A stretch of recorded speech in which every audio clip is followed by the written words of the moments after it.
If you think fishing is about to become your new hobby, watch this series before spending any money on equipment. Hey guys, I'm Caleb Everett, and this is A Month to Master, where for the next 30 days, I'm gonna commit myself to mastering the art of fishing.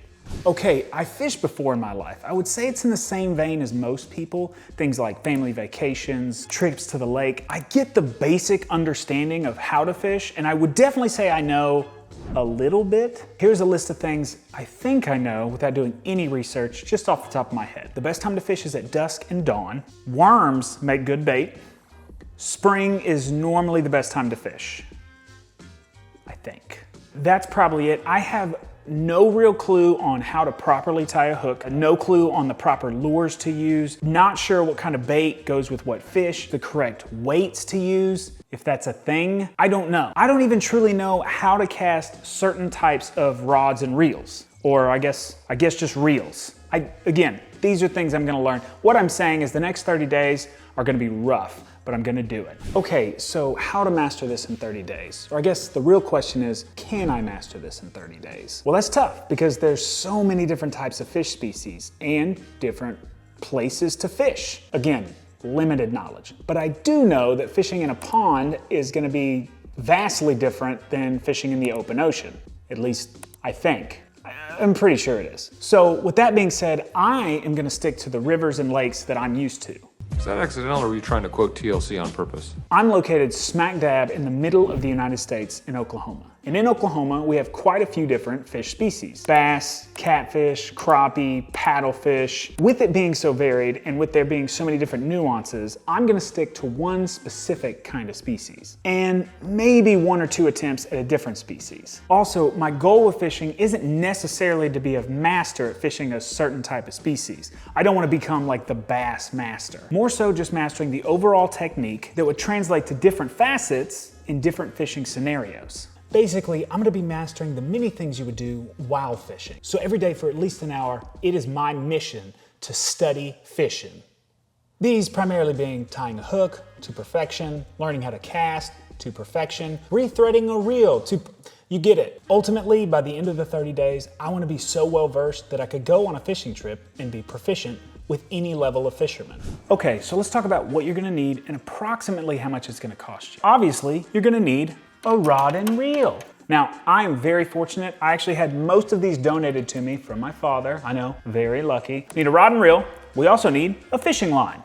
We need hooks and weights, split shots, a bobber, bait, clippers, pliers. Tackle box isn't necessary, but it's good to have. And then you're gonna need a fishing license. Now, this is obviously also, it's very important that you get a fishing license. This is obviously gonna be subject to change based on where you're located, but know your local regulations when it comes to fishing. So all in, for everything you need to get started for this hobby, it's gonna cost you around 186 bucks. For good measure, we're gonna go ahead and round up to $200 just to get started. Now, for me, I really wanna master this. And in order for me to master this, I need to make an extremely irresponsible purchase. And that's exactly what I did. I bought a fishing kayak. This is not necessary to master fishing. This is just a toy that I wanted. Okay, so it's May 3rd, which means I've fished 3 days in a row and I've watched tons of YouTube content. Here are the things I've learned in those 3 days. Okay, so for day one, I already have rods and reels, so I didn't have to go out and buy them, so that's not day one. I guess that's day 0 is collect supplies. However, I already had all mine. And also I wanna mention the numbers that I mentioned before on like pricing, that's all if you buy brand new. If you do this a frugal way and you go to like garage sales and stuff like that, you can easily find most of this stuff for much cheaper. However, I don't wanna say, oh, it's only gonna cost you $50, and then somebody in the comments be like, bullshit. Just wanna throw that out there. Day one, for me, I have these rods and reels, but I don't know what kind of bait to use. I don't know what kind of lures. I don't know anything about what should actually be on the end of the line. So the first thing I did was YouTube how to rethread all the reels and how to tie knots. Looked up all this footage and researched all this stuff. I figured out how to rethread the 3 basic type of reels. 1 being a bait cast reel, 2 being a spinning reel, and then the 3rd being a spin cast reel. I'm pretty sure I named all of those correctly, but rethreaded all of those, got thread on them. I went with a monofilament line. The reason I did that is frankly because it was cheap. It was the cheapest line that I found at Walmart, and I was like, oh, this will work. Now, I did learn, same day, fishing line has specific strength to it. It's called test, and it's measured in pounds, and it roughly should match the size of the fish that you're going to catch. So if you think you're gonna catch a 10-pound fish, the line should be 10-pound test. Fairly simple equation. One thing I did not know when I was buying my line is that each rod, it's graded for certain types of line test. It can be anywhere from 8 to 10, 8 to 12, 4 to 6. It varies, and a lot of times on the rod itself, it will be printed on there. It also talks about the action of the rod. I'm not gonna get into action. I haven't dove into that world yet. I read a little bit about it, but I don't know enough to consider myself a master at it, but I promise you, we will get to action. I learned all of that on day 1. Now I bought monofilament line 10-pound test. Pure happenstance that I bought 10 pounds and all the rods and reels I have can take 10 pounds. I was very lucky. You should check your rod and reel and whatever line you buy and make sure that they sync up. That's very important. I don't know. Day 2, how to tie a proper fish knot. My entire life, up until this point, if I have gone fishing, if you are someone who's gone fishing with me, I did not know how to tie a knot. I was just putting things on a hook. I was just dozy-doing. In the past, in my life, I have caught fish just on casual fishing trips with a line that I absolutely had no business catching a fish with. I've done a lot of research on knots. I looked and there's a bunch out there. Matter of fact, it was very intimidating learning about knots. Very intricate. The line's tough to tie. It's not something that's really simple to do. But what I decided to do is I'm gonna pick one specific type of knot and I'm just gonna perfect it. And so I set for an hour every day and I have tied that knot 100 times. 100 times every day. So I have 2 packs of 25 hooks right here. And I sit at my desk with 10-pound test and I just tie. I go for it. I just tie it 100 times. It doesn't always take me an hour. The first time it took me an hour and like 10 minutes. Then it took me like 50 minutes. I'm hoping as the month goes on, I just get faster and faster. I don't think I can do it 100 times every single day because it is a commitment to tie these things 100 times.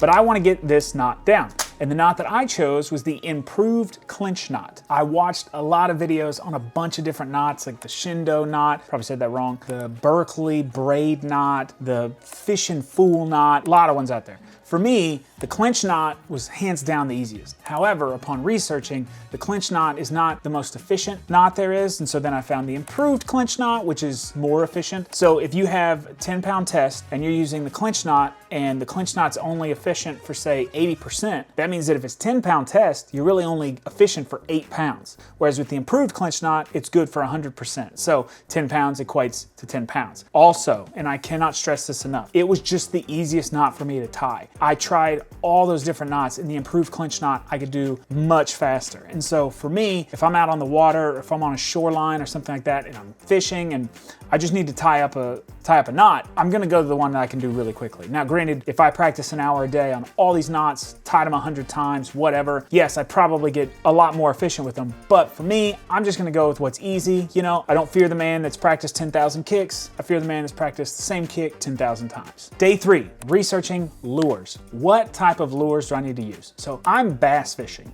The first couple of days, I've just been throwing shit in the water. Now, what I have learned with bass fishing, I have a little cheat sheet here that I take with me every time I go out. What this cheat sheet shows me is that there's all these different type of lures. There's crankbait, jig, soft swim bait, spoon, top waters, swim bait, spinner bait, blade bait, chatter bait, soft plastic bait, fly, inline spinner. When I'm looking at this, every single one of these says bass. Every single one. Crankbait, bass, jig, bass, soft swim bait, bass, spoon, bass, top water, bass. You get it.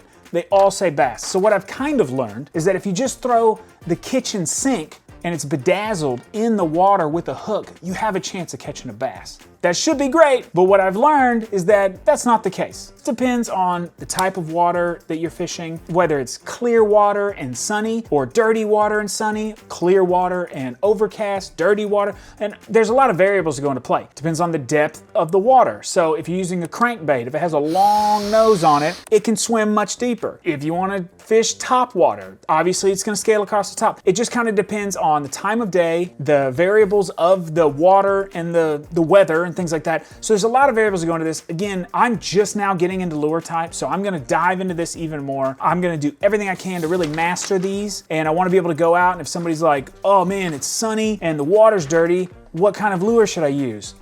I want to be able to be like, oh, that's easy. Crankbait. I don't know if it's crankbait. Apparently, based on this sheet, it could be anything. But you get what I'm saying. If you guys are interested, you want to follow along, you want to watch me master this hobby, or if you want to follow along just to see if this is a hobby that you are interested in, be sure to hit that subscribe button, hit the notification bell, like this video. It helps me with the YouTube algorithm. Until next time, guys, see you on the water. Okay, this was stupid.